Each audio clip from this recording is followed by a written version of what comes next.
Estamos no primeiro livro dos Reis. Eu não vou perguntar se todos leram, porque eu também sei que muitas vezes não é assim tão fácil, mas seguramente mesmo não tenham lido, muitas das coisas que nós vamos ver hoje, muitos de vós se recordarão, e se calhar haverá algumas coisas que não sabendo, espero que possa ser proveitoso, para que no fundo e no final deste pequeno voo possamos estar todos mais próximos de Deus, que esse é o objetivo. Recordam-se do que é que o povo queria no primeiro livro de Samuel? Queremos um rei. Muito bem, Deus fez-lhes a vontade, Deus deu-lhes um rei. Só que Deus aconteceu que eles queriam um rei à imagem deles e não à imagem que Deus queria. E receberam o que queriam, receberam Saul. No entanto, eles esqueceram-se que o segredo do povo de Israel era justamente não ter rei. Ir viver numa teocracia com Deus no comando. Aquilo que eles achavam que era uma fraqueza era justamente a sua força. E quando eles quiseram ter um rei, eles estragaram tudo. Porque meteram o homem na equação e tiraram Deus fora da equação. Então o povo teve o que pediu, teve Saul. Isto é apenas um bocadinho de introdução. Antes de chegar, estamos a falar de reis, não é? Eu estou a começar pelo primeiro rei. Apanharam um rei cheio de falhas. Um rei que não se guiava pela vontade de Deus.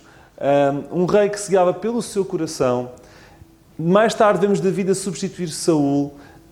E David, a partir daí, passou a ser o padrão que Deus tinha para rei. Ok? Mais tarde, vemos como Israel... troquei-me. Mais tarde, quando David morre, entra em cena Salomão, como vamos ver hoje, que este sim é escolhido por Deus, será o último rei de um Israel unido, de um reino unido. Não é o Reino Unido da Grã-Bretanha, será o último rei de um Israel unido, de um reino unido. Até que o Senhor venha e que reponha as coisas novamente como um reino unido. Veremos neste livro como Israel começará como um reino unido e acabará como um reino desunido. E vamos ver o que é que levou para que isso pudesse acontecer. Em Salomão nós vimos o crescimento da nação a nível monetário, a nível infraestruturas, a nível cultural, que até vinha pessoas de toda a parte do mundo para beber da sua sabedoria, da sua cultura. Mas espiritualmente Salomão foi um homem que era livre. Ele foi dos tais que começou a escultura dele muito bem, mas depois não acabou nos últimos 10%. Ele começou bem, mas terminou muito mal. E vamos perceber porquê. Porque o facto de ele ter terminado mal levou a que o reino ficasse desunido. Às vezes pensamos, mas eu já fiz tanta coisa boa. Pois é, mas se terminares mal podes comprometer tudo. E aquele homem, por ter terminado mal, comprometeu a nação. Como vamos ver. Próxima, se faz favor. Então nós vemos, do capítulo 1 ao capítulo 11, vamos ver o Reino Unido. E temos aqui a imagem do reino todo ele unido. Que era o reino no tempo que David deixou a Salomão e que mais tarde Salomão veio encontrar e também aumentou. E depois passaremos a abordar no capítulo 12 a 22 o reino desunido, onde vamos ter Judá a sul, onde a capital é Jerusalém, e vamos ter a norte o resto das 10 tribos, porque Judá vai incorporar Benjamim. E as outras 10 tribos vão incorporar Israel. Porquê é que não se chama Israel isto e chama-se Israel aqui? Não, porque a maioria ficou com o nome. A maioria, que são as 10, ficou com o nome de Israel. E estes passaram a ser Judá, ok? Daí veio o nome de judeus. Judeus porque vem da tribo de Judá, ok? Passando à frente, vamos começar então pelo Reino Unido. Queria que lessem comigo o primeiro livro dos Reis, capítulo 1, versículo 1. Sendo depois o rei David já velho, e entrado em dias, cobriram de vestes, porém não aquecia. Primeiro ponto, se faz favor. Ok, vem sempre 1 em 2. Ou 2 em 1.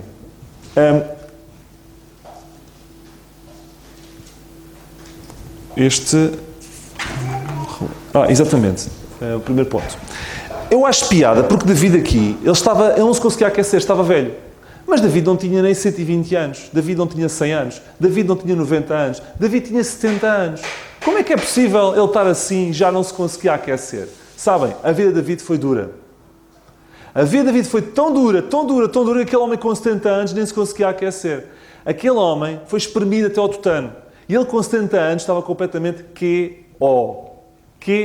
Isto parece que é um pormenor que não tem muita importância, mas quando nós percebemos a idade dele e percebemos a história da vida dele e aquilo que ele sofreu, nós percebemos que aquele estava com 70 anos como estava. Mas é um parênteses que eu não queria deixar de referenciar. Sempre que um líder enfraquece, Eu já vou chegar à revolta de Adonias, está bem? Sempre que o líder enfraquece, existe sempre a tentação de o substituir. Porquê? Porque o líder está fraco.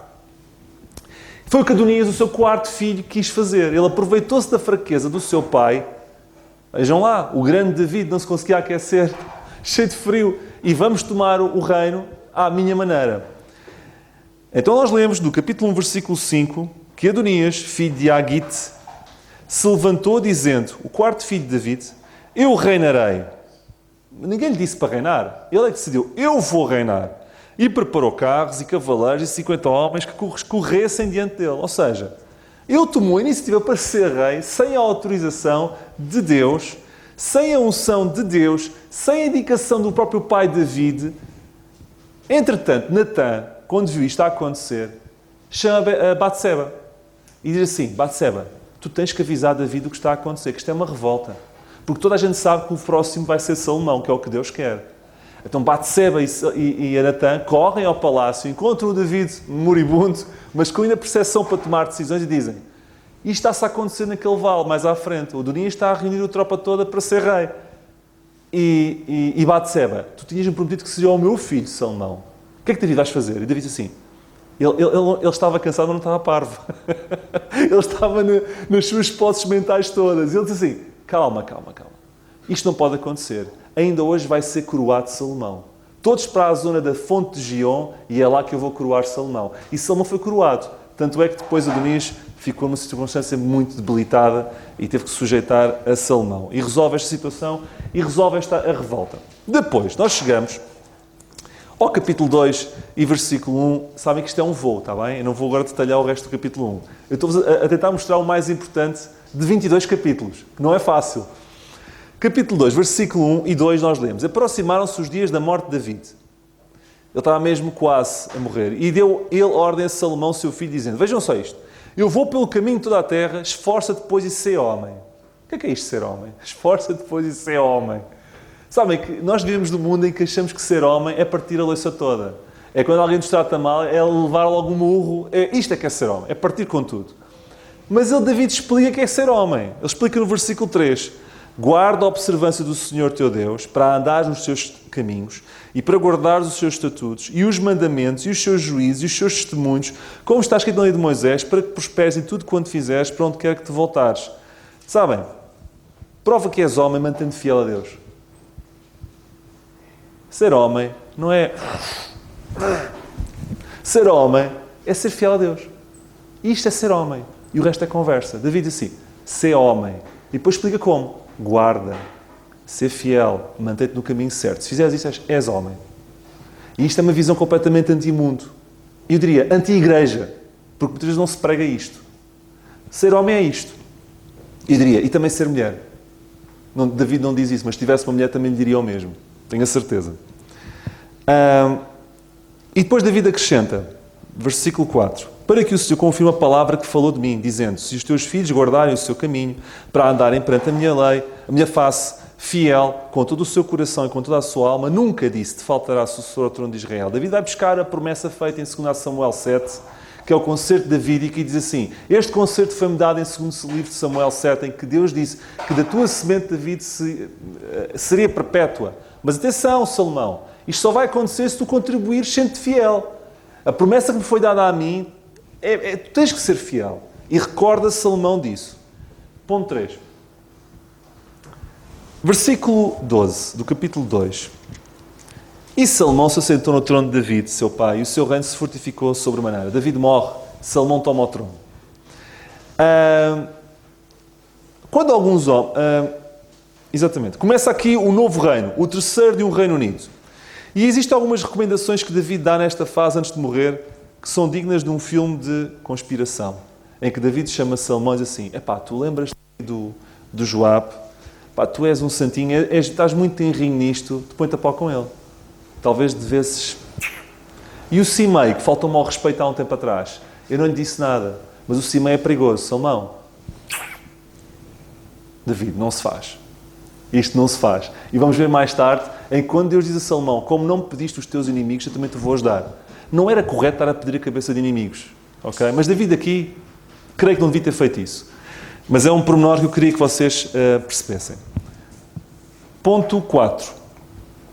No capítulo 3, versículo 3, nós lemos assim: Salomão amava ao Senhor, andando nos estatutos de Davi, seu pai, somente que nos altos sacrificava e queimava incenso. Vemos aqui uma lufada de ar fresco. Salomão amava a Deus. Sabem, foi por isso, o segredo de Salomão foi amar a Deus.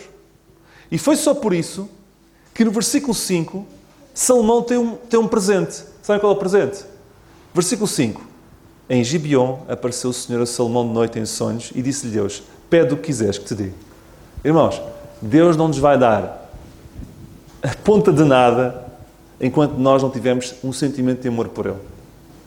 Salomão só teve Deus nesta postura de oferta porque Deus sabia que Ele o amava. Deus não nos vai dar nada enquanto nós não o amarmos. E Salomão só teve aquilo que teve na altura épica que teve, porque ele teve uma altura épica e uma altura trágica da sua vida. Mas a altura épica foi marcada por um segredo: amor a Deus. Quando começou a amar as mulheres e esqueceu-se de amar a Deus, ele começou a cair. O foco do seu amor mudou-se. Mas já vamos falar sobre isso. Enquanto ele amou a Deus, Deus dizia: o que é que tu queres? Estou disponível para ti. E isto pode ser importante e é importante para nós hoje também. Ok? Gostavam que Deus vos desse um cheque em branco? Ganhaste a lotaria, queres colocar ali o valor? Então, Ele só vai fazer isso se nós o amarmos. Nós podemos escrever o cheque em branco, mas o segredo é amá-lo. Ponto 5.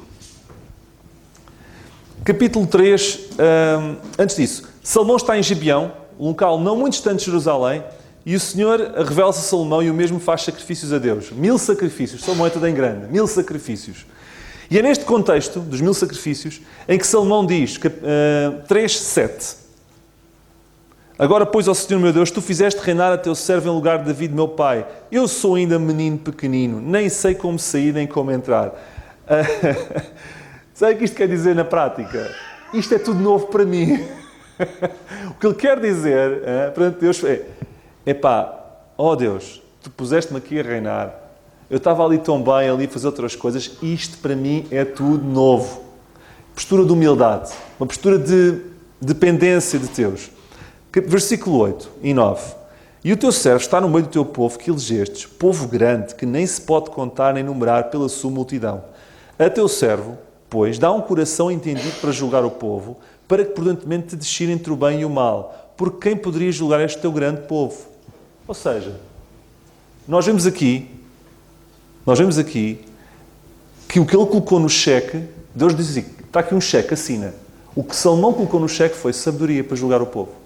Sabedoria. Ele assinou. Sabedoria. Assinado. Deus deu-lhe um cheque.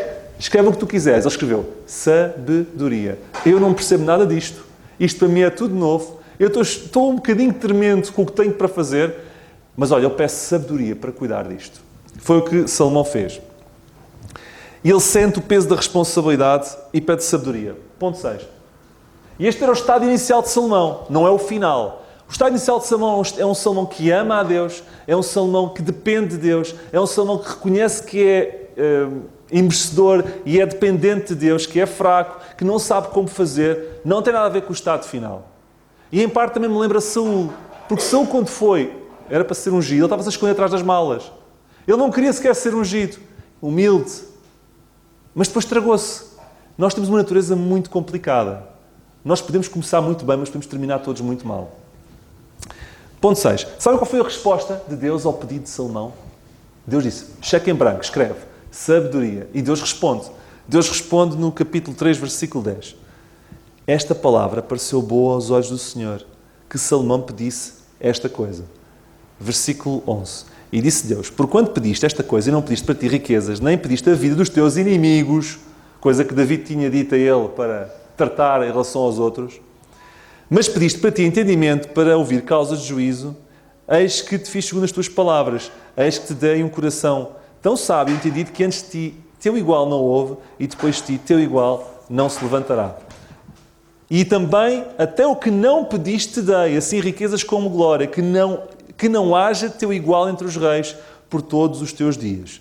E se andares nos meus caminhos, guardando os meus estatutos e os meus mandamentos, como mandou Davi, teu pai, também prolongarei os teus dias. Por outras palavras, porque Salomão pediu o que Deus valorizava, Salomão recebeu isso e recebeu o que não tinha pedido. Por outras palavras, nós quando buscamos a Deus e fazemos a sua vontade, mesmo sacrificando muitas vezes a nossa, Deus responde-nos com aquilo que nós esperamos e com o que nós não esperamos. Porque fazer aquilo que Deus quer compensa sempre. Por isso é que aplicando um versículo não tem a ver para nós, mas o conceito apreende-se para nós é: busquemos primeiro aquilo que diz respeito a Deus e tudo o resto nos será acrescentado no seu tempo. Ok? E vemos aqui este exemplo na vida de Salomão. 7.7. Cérebro e coração. Capítulo 4, versículo 29. Leiam comigo esta passagem. E hoje estou a ler um bocadinho mais, porque eu acho que é importante. E deu Deus a Salomão sabedoria e muitíssimo entendimento e largueza de coração como a areia que está na praia do mar. Sabem, nós quando pensamos em Salomão, pensamos sempre naquele indivíduo que era o mais sábio de todos. Mas não o vemos como um indivíduo que tinha a largueza de coração maior. Mas sabem, uma coisa está ligada à outra. Salomão não podia ser quem foi se não tivesse uma largueza grande de coração. Como é que é, David? É verdade. A sabedoria de Salomão, para fazer o que fez, tinha que ser acompanhada com uma largueza de coração. Assim como a largueza de coração sem sabedoria não tinha feito o que Salomão fez, a sabedoria sem largueza de coração tinha feito o que Salomão fez. Eu vou explicar o que é a largueza de coração. Largueza de coração não é decidir guiar-se pelo coração. É reinar com sabedoria e com amor. E porque ele reinou com sabedoria, mas também tinha largueza de coração e compaixão pelos outros à sua volta e pelo seu povo, ele foi um grande rei. E na nossa vida deve ser vivida com sabedoria e com largueza de coração.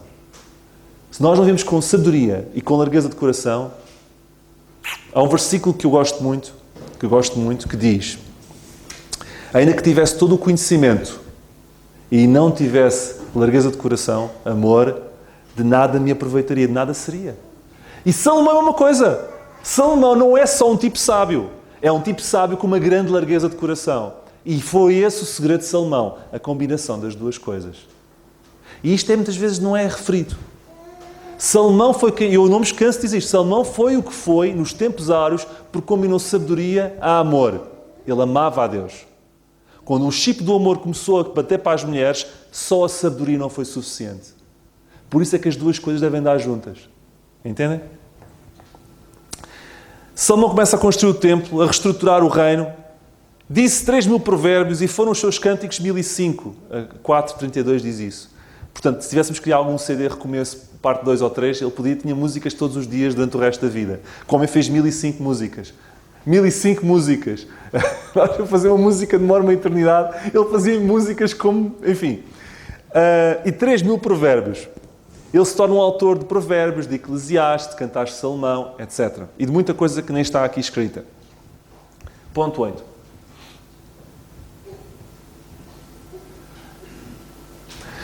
A construção do templo. Nós vemos nos capítulos 5 a 10, vemos retratado o esplendor do reinado de Salomão. Neste contexto, vemos Salomão construir o templo, a estabelecer contato com o ex-amigo de seu pai, o rei Irão de Tiro, o rei de Tiro, chamado Irão, no Líbano, para obter a força de trabalho e para obter os famosos cedros do Líbano. E nós lemos, no capítulo 5, versículo 11, só a título de curiosidade, que Salomão deu a Irão, em contrapartida do apoio de cedros e do apoio de mão de obra humana, 20.000 coros de trigo para sustento da sua casa e 20.000 coros de azeite batido, e estava Salomão a Irão de ano em ano. Eu estive a somar as pessoas que estavam envolvidas aqui nas obras, nos projetos de Salomão, e ele requisitou 183.000 homens para produzir o templo e o seu palácio. Ele Salomão não brincava, era tudo em grande. 183.000 homens. A construção do templo foi claramente o ponto mais alto do reinado de Salomão, sem dúvida. E o templo, é curioso, segue as linhas do tabernáculo a nível de medidas, mas multiplicadas com métricas. Ou seja, ele tinha a largura do tabernáculo vezes 2, tinha a profundidade do tabernáculo vezes 2 e tinha a altura do tabernáculo vezes 3. Porquê? Não sei. Estavam à espera que eu vos explicasse. Não faço ideia. Deus lá saberá. Mas é verdade. Tinha a largura do tabernáculo vezes 2, a profundidade do tabernáculo vezes 2 e tinha a altura do tabernáculo vezes 3. Porquê? Eu não faço ideia. Um dia hei de vos falar sobre as colunas do templo. Boaz e outra que não me recordo. que são interessantes porque elas não sustentam nada, elas estão só ali. O que faz pensar e que faz interpretar muita coisa, mas um dia, eu estava há dias com a Sofia, ela dizia-me assim: eu não gosto quando tu dizes que depois explicas coisas, depois eu fico curiosa. Mas temos de esperar, eu não tenho tempo para falar sobre as colunas do templo, mas é um tema interessante. E portanto foi o ponto mais alto. Demorou 7 anos e meio a construir, e é curioso, nunca se ouviu um ruído do martelo no templo, porque as pedras já iam lavradas para o templo. Cerca de 1800, há cerca de 200 anos, sim, aproximadamente, uns arqueólogos descobriram perto da porta de Damasco, é a porta virada para norte de Jerusalém, uma caverna, depois de andar ali a cavar, uma caverna, onde descobriram a antiga pedreira de Salomão, que estava ali à mão. E descobriram como é que eles cortavam as pedras. O céu está todo atento. Como é que eles cortavam as pedras? Então, o que eles faziam? Eles faziam furos na pedra, espaçados, de acordo com o desenho que queriam obter da pedra. Depois enchiam... eu não percebo nada de construção, atenção. Eu achei piada porque eu não fazia a mínima ideia como é que isto funcionava. Depois enchiam aqueles furos com madeira e depois punham água para a água fazer inchar. E depois punham água várias vezes. Chegava a um ponto que depois batiam na madeira e aquilo que saía, zás, no formato da pedra que devia ter. E encaixavam lá em cima. Elas vinham lavradas. Porquê? Porque eles descobriram as pedras e os furos já feitos e como é que arrancavam as pedras. Isto é um pormenor interessante que eu queria que vocês soubessem. Assim como também quero que saibam quanto é que poderia ter custado hoje. Eu recorri a uma fonte que eu recorro muito, que é o Skip Einzig, e ele próprio recorreu a 10 fontes diferentes. E ele fez as somas. E o total da obra, de acordo com as quantidades de talentos de ouro, de pedra, de cedro, de mão de obra daquela gente toda, daria um valor aproximado, sabem o quê? Ao PIB do nosso país. 140 mil milhões de dólares. Vamos deduzir que foram só 100 mil milhões de dólares. Vamos deduzir que até que foram 10 mil milhões de dólares. Uma fortuna. Aquilo foi uma coisa em grande. Uma coisa em grande. Ponto 9. Conclusão do templo. 751. Lemos assim: assim se acabou toda a obra que fez o rei Salomão para a casa do Senhor. Então trouxe Salomão as coisas santas de seu pai, Davi, a prata, o ouro, os vasos, e os pôs entre os tesouros da casa do Senhor.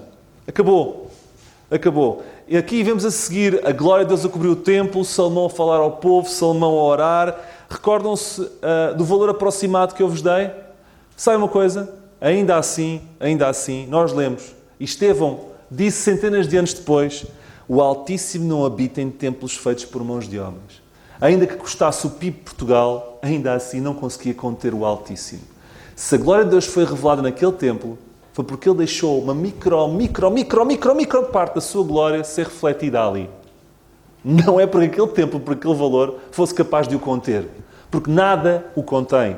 Não há nenhum edifício feito pelo homem que seja capaz de o conter. Eu queria citar também isto para que pudéssemos perceber. Hoje sabemos que Deus prefere habitar em pessoas mais do que em edifícios. Na lei, Deus habitava em edifícios. Na graça, Deus habita em corações. Na lei, Deus habitava no templo. Na graça, Deus habita nas pessoas. Nós somos o templo do Espírito Santo. E isso deve nos responsabilizar, porque o templo era tido em grande valia. E nós, hoje em dia, muitas vezes, não temos em consideração a nossa responsabilidade como templos do Espírito Santo. Porque se nós temos esse privilégio tão grande, também a responsabilidade que daí advém também é muitíssimo grande. E nós temos todos de pensar nisso. Ponto 10. Então, a Salomão está aqui no mais alto que se pode estar. Salomão chegou ao píncaro da sua vida. E quando nós chegamos ao píncaro, quando estamos lá em cima, Deus sabe que estamos a um passo de dar um grande trambolhão. E Deus dá um aviso a Salomão. Dá um aviso. E o aviso está em capítulo 9, versículos 6 e 7. Diz assim: Deus para Salomão: Salomão, porém se vós e os vossos filhos de qualquer maneira vos apartares de mim, eu sei que estás bem, eu sei que está a correr bem a vida, estás cheio de dinheiro, tens o templo acabado, mas se apartarem de mim e não guardares os meus mandamentos e os meus estatutos que eu vos tenho proposto, mas fores e servires a outros deuses e vos curvardes perante eles, então destruirei Israel, a terra que lhes dei, e esta casa que santifiquei ao meu nome, esta casa que estou uma pipa de massa e que tu puseste o teu coração aqui, vai ser arrasada. Lançarei de longe da minha presença e Israel será por ditado e mote entre todos os povos. Atenção, não coloques o teu coração neste templo, não coloques o teu coração nas riquezas, não coloques o teu coração em nada. Porque se te desviares de mim, eu faço isto e tu desaparece. Isto foi um aviso. Isto foi um aviso. E vemos que Salomão Porque Deus já sabia que Salomão ia cair. E estava-lhe a preparar, estava a dizer, tem cuidado, tu estás muito forte, estás muito autoconfiante, tu vais começar a divagar agora, tem cuidado. E Salomão estava numa fase que é uma fase do disparate, muitas vezes, que é a fase da meia-idade. Porque Salomão já tinha 20 anos de reinado nesta altura. 20 anos de reinado, a somar os anos que ele tinha, dava mais ou menos a meia-idade. Que é uma fase em que muitos fazem disparates. E Deus disse, nós lemos no capítulo 9, versículo 10, eu não estou a inventar. E sucedeu que ao fim de 20 anos de reinado, que Salomão edificara as duas casas, a casa do Senhor e a casa do rei. Ou seja, estava mais ou menos a meia-idade. Atenção. E, portanto, atenção para os avisos que Deus dá. A prova disso é que da crise que ele passa é Eclesiastes. Provérbios é um livro em que está tudo no sítio certo. Cheio de Eclesiastes, aquilo são dúvidas que nunca mais acabam.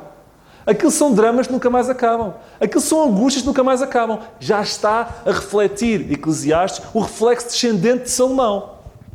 Provérbios, tudo no ponto. Eu sei o que é... Até relacionamentos com mulheres. Ele descreve aquilo. Mas chega a Eclesiastes, já começa a decair.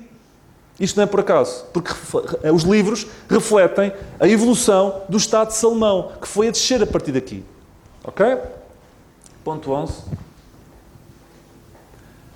Eu não vou perder muito tempo com o impacto internacional de Salomão, mas toda a gente sabe a história da rainha de Sabá, que foi ter com ele, para prová-lo com questões difíceis.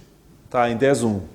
E Salomão deu-lhe a resposta a todas as suas perguntas e não houve nada que não lhe pudesse esclarecer. E ela depois disse, eu vim aqui e não queria naquelas palavras, até que vi os meus olhos o viram e não disseram metade, subpujaste em sabedoria e bens a fama que ouvi. Ela ficou completamente com a sabedoria de Salomão. E vemos aqui a diplomacia internacional de Salomão e até onde ele chegava. Até onde chegava a fama de Salomão. Ok? Ponto 12. A grandeza e a fraqueza de Salomão. Sabem, Salomão estava em grande. Ele tinha um território que ia desde o Mediterrâneo até se estendia muito lá para trás, não digo até ao Eufrates, mas muito para ali. E vinha desde a Líbia até quase, muito depois do deserto de Israel atual. Ele teve um território que jamais Israel teve. Ok? Mas ainda assim, sabem o que é que Jesus Cristo diz de Salomão? Jesus Cristo fala de Salomão. Mas sabem qual é a frase que diz? Nem ainda Salomão, com todo o seu território, com todo o seu ouro, com toda a sua glória, se comparou e se vestiu como um lírio. Sabe o que isto quer dizer? Que aos olhos de Deus, Deus conhecia o coração de Salomão. Ele podia estar cheio de território, podia estar com ouro até cá acima, mas a verdadeira beleza, aquilo que Deus valorizava, encontrava-se na simplicidade de uma flor, de um lírio, que Salomão perdeu. Ele começou bem, ele começou amando Deus, mas foi perdendo isso. E sabem, o que fica é como nós terminamos. Porque Deus não disse assim, Salomão começou tão bem, era como um leão, e terminou como... Não, Salomão não se compara a um lírio, porque aquilo como nós terminamos é o estágio em que nós somos mais tarde caracterizados. Parece injusto. Não é assim que Deus faz as coisas, mas é uma pena, não é? Quando nós podemos começar tão bem a estragar tudo. E depois sermos reputados como terminámos e sermos esquecidos como éramos. O Senhor Jesus a falar de Salomão desta forma. Não é triste? A dizer que um lírio tem mais valor e mais beleza do que Salomão na sua glória? Eu acho triste. Salomão teve vários problemas. Um deles tem a ver com gestão. Ele era o rei que carregava impostos. Sabe porquê? Porque abusava nos gastos. É um problema também de agora, mas eu não vou falar de política. Está bem? Carregamos nos impostos porque abusamos dos gastos. Querem saber o salário de Salomão? A Bíblia diz qual é o salário de Salomão. Eu vou-vos dizer. Não foi menor a 1.000 euros por mês. 1 dos Reis 10:14 diz assim. Dividam por 12. E o peso do ouro, que isto é o valor anual, e o peso do ouro que se trazia a Salomão cada ano, isto é o salário dele, hein? Era de 666 talentos de ouro. Isto é uma fortuna. Não fiz as contas. Eu já não tive tempo para fazer esta conta. Mas eu posso-vos dizer depois quanto é que é. Mas não é por acaso, temos aqui 666. Já pensaram nisso? Leiam bem. O ordenado dele anual é 666 talentos de ouro. A par de Apocalipse 13, é o único ponto na Bíblia onde é retratado 666. Com o ordenado global de Salomão. Porquê que será? Porque era um ordenado corrupto.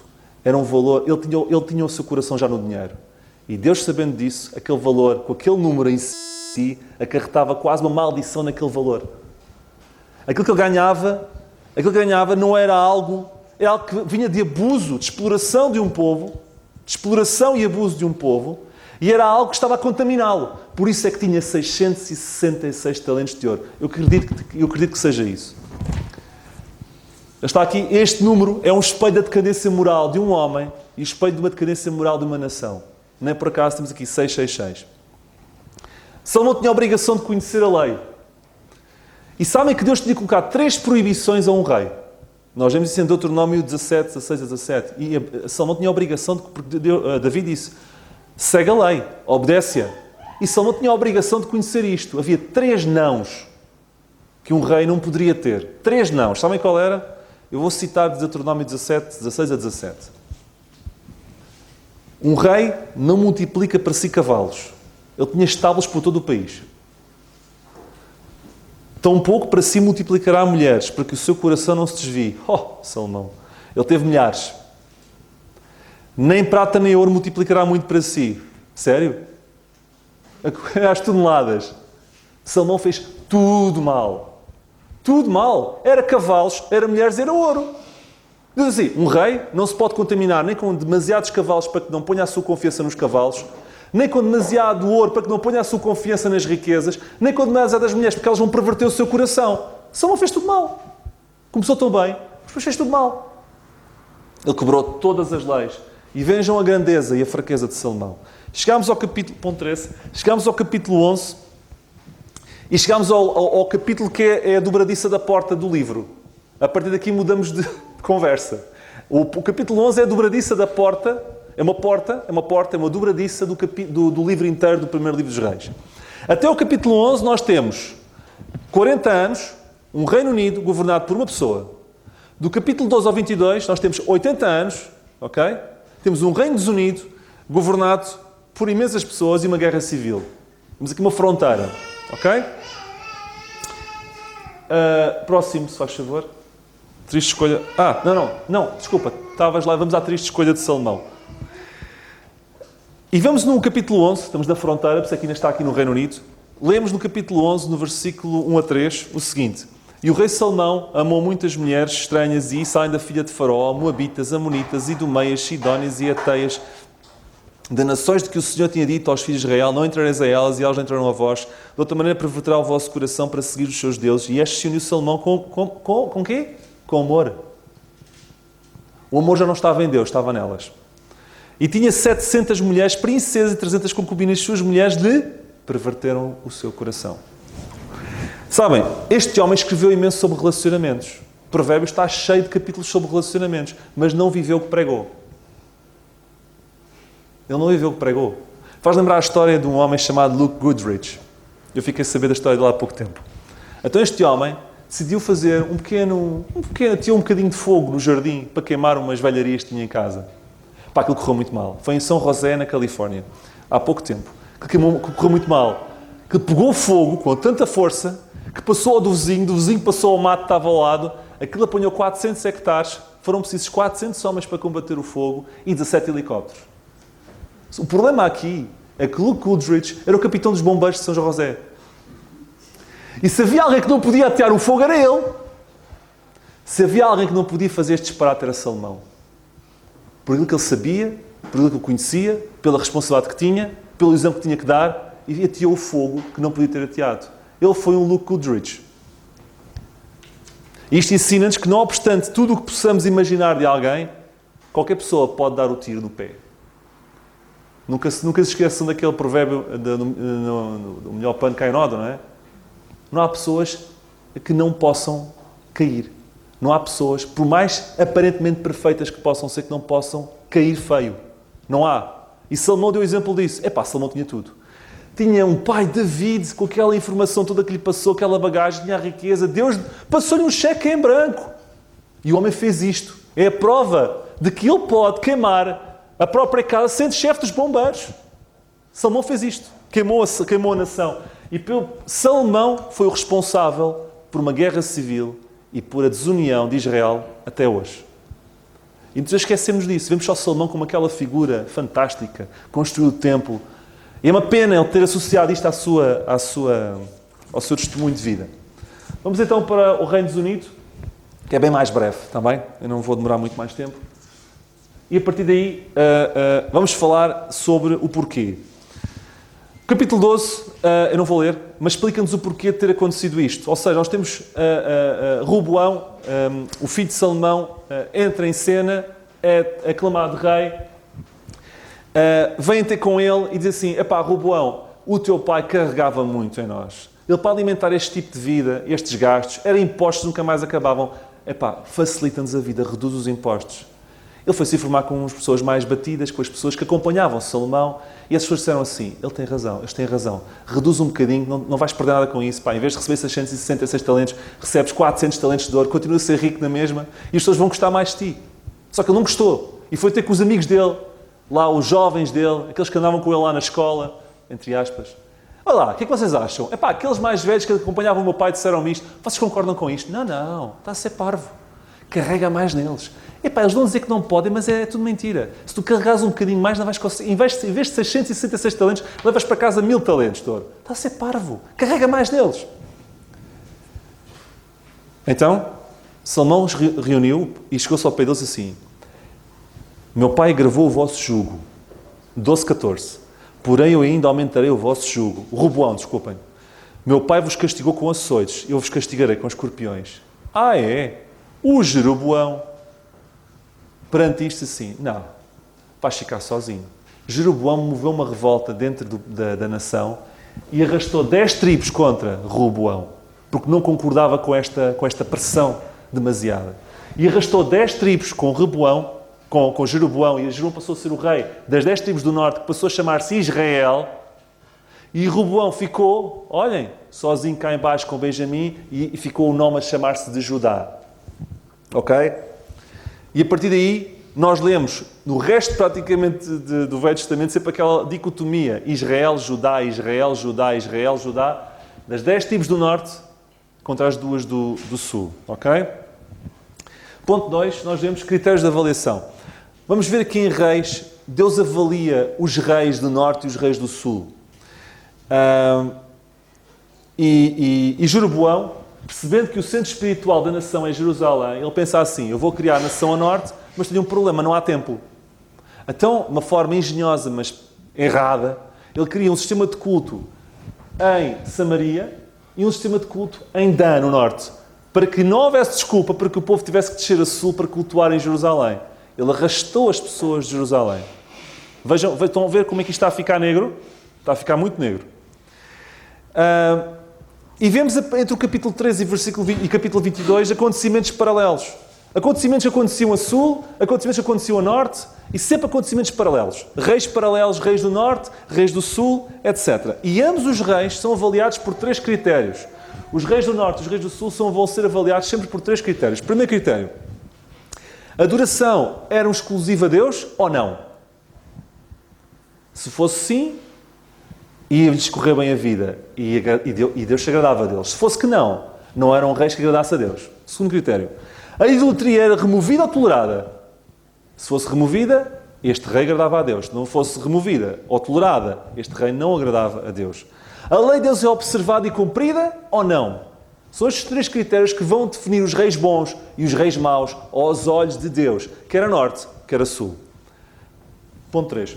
Todavia, se fizermos uma análise de como é a coisa correu, entre o norte e o sul, como se fosse aqui uma competição de quem era melhor ou pior, no resto deste primeiro livro de reis são nomeados 8 reis a norte. Eu cito: Jeroboão, Nadab, Bazã, Elá, Zinri, Onri, Acabe, Acasias. Apesar de serem no total 20 no primeiro e no segundo livro dos reis. No resto do primeiro livro dos reis são só mais 8.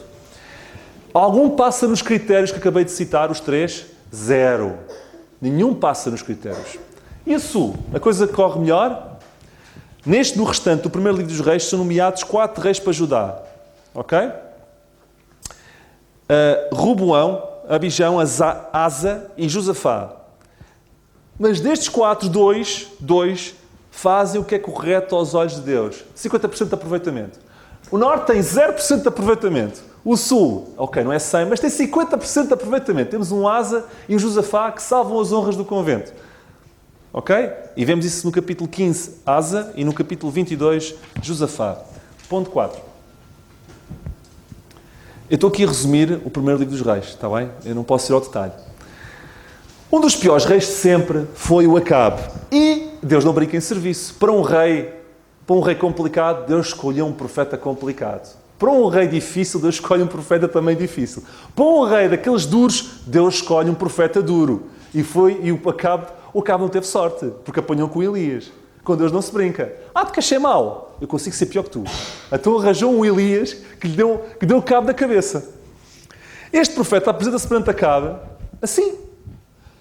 O Elias, o Tisbita era uma zona desprezada em Israel. Olha o Tisbita. Disse a Acabe, chegou ao pé deles, vive o Senhor, Deus de Israel, cuja face estou, que nestes anos nem orvalho nem chuva haverá, senão segundo a minha palavra.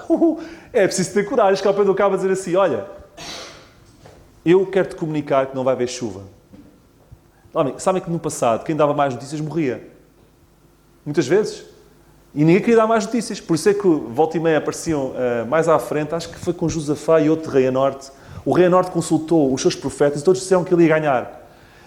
Porquê? Porque tinham todos medo de dizer que ele ia perder. Porque depois isso significava... Então um indivíduo chegasse ao pé do Acabe e dizer assim, vamos ter um período de seca valente.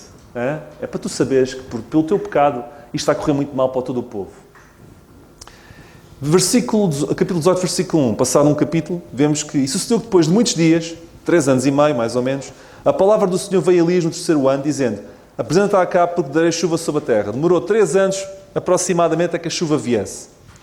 E entre o capítulo 17 e 22, vemos sempre eles em conflito, entre Acabe e Elias. E eu acho piada que no capítulo 18 e no versículo 17, não quero falar rápido demais, e acho que estou a começar a falar rápido demais, que é o normal quando chega a esta hora. No capítulo de Wanda, depois diz que eu tenho que falar mais devagar. No capítulo 18 e versículo 17, nós vemos uma coisa que para mim fez-me pensar. O Acabe chega ao pé de Elias, depois de Elias ter-lhe dito que não ia haver a aguinha, e sabendo Elias que o Deus de Acabe era Baal, que é o Deus da fertilidade, ou seja, Deus tocou na ferida. Tu substituís-me por um Deus que é da fertilidade, da terrinha, da aguinha, eu vou-te cortar tudo. Que é para vocês perceberem que este Deus não existe. Então, Acabe tem a lata de dizer isto no versículo 17 a Elias. Tu és o perturbador de Israel. Tu é que és o culpado disto tudo. E isto faz-me pensar. Quando nós estamos no pecado, o pecador, nós pecadores, não somos culpados. Os outros é que são culpados. Nós vemos a culpa onde ela não existe. Nós que devíamos ter vergonha, não temos. Os outros, que são os inocentes, é que são os culpados. Esta história não vem de agora, não é só no século XX que isto acontece. Sempre foi assim, irmãos. Quando nós estamos com o pecado, nós não vemos culpa própria, só vemos a culpa dos outros. O Acabe a dizer que o Elisa que era o responsável, o perturbador de Israel. Não vale a pena perdermos muito tempo nisto, vocês percebem o que eu quero dizer. Ponto 5. Então existe uma competição Baal versus Deus no Monte Carmelo. Aquela velha história que todos nós aprendemos na escola dominical, os que tiveram a escola dominical, obviamente, em que o Elias disse aos profetas de Baal, escolham um bezerro, preparem-no e vamos ver quem consegue cair fogo do céu para atear o bezerro. Eles tomaram o bezerro, prepararam, isto está no primeiro livro dos Reis, 18, 26 e 27. Prepararam o bezerro, etc. E invocaram o nome de Baal desde a manhã até ao meio-dia. Estão a imaginar? Baal, responde-nos. Porém não havia uma voz. Nem que respondesse.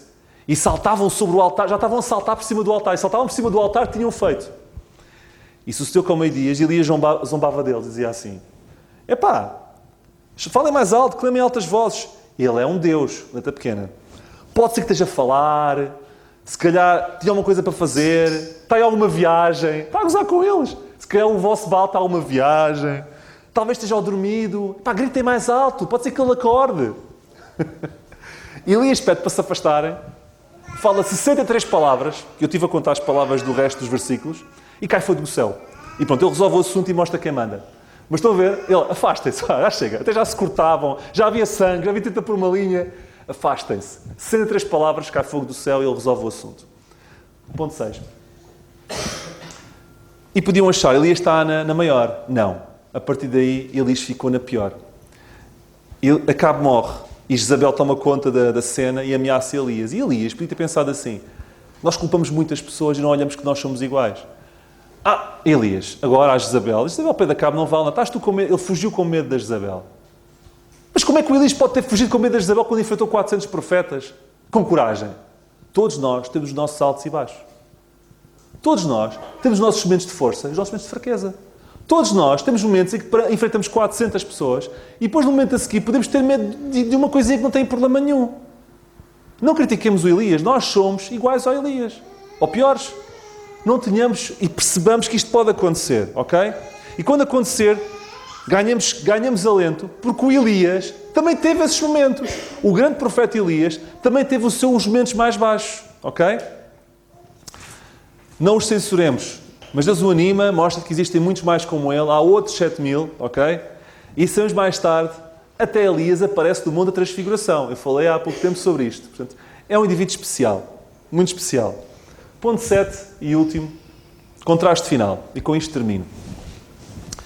Nós lemos, eu vou citar, 1 Livro dos Reis 8, 31 a 32, a oração de Salomão. A oração de Salomão foi esta, quando o templo estava concluído. Quando alguém pecar contra o seu próximo e puserem sobre ele juramento de maldição, fazendo-o jurar e vier juramento de maldição diante do teu altar nesta casa, ouve tu então nos céus e age e julga a teus servos, condenando ao injusto e fazendo recair o seu proceder sobre a sua cabeça e justificando o justo, rendendo-lhe segundo a sua justiça. O que Salomão está aqui a dizer pelas palavras é: quando alguém fizer asneira, que seja culpado e que seja poupado o justo. O injusto deve ser sempre condenado e o justo deve ser sempre retribuído pela sua justiça. Isto é a oração de Salomão. Na lei, na graça, Romanos 4:5. Há aquele que não pratica, mas crê naquele que justifica o ímpio, a sua fé lhe é imputada como justiça. Por outras palavras, na graça não há conceitos justos nem injustos. Sabe porquê? Porque todos são injustos. Todos são injustos. Todos são merecedores. E Deus justifica a todos os injustos pela fé. Estão a ver a diferença, o paralelismo? O Salomão orava porque é aquilo que lhe foi ensinado pela lei. Eu sei, Deus, que tu condenas o injusto e proteges o justo. Hoje, na graça, somos todos injustos. Não há justo nem injusto. E Deus age de misericórdia para com todos. Não é um paralelismo fantástico? Eu quero terminar assim, porque acho que assim terminamos sempre bem. E hoje não vou pôr o versículo final. Fica este contraste. Que o Senhor nos abençoe.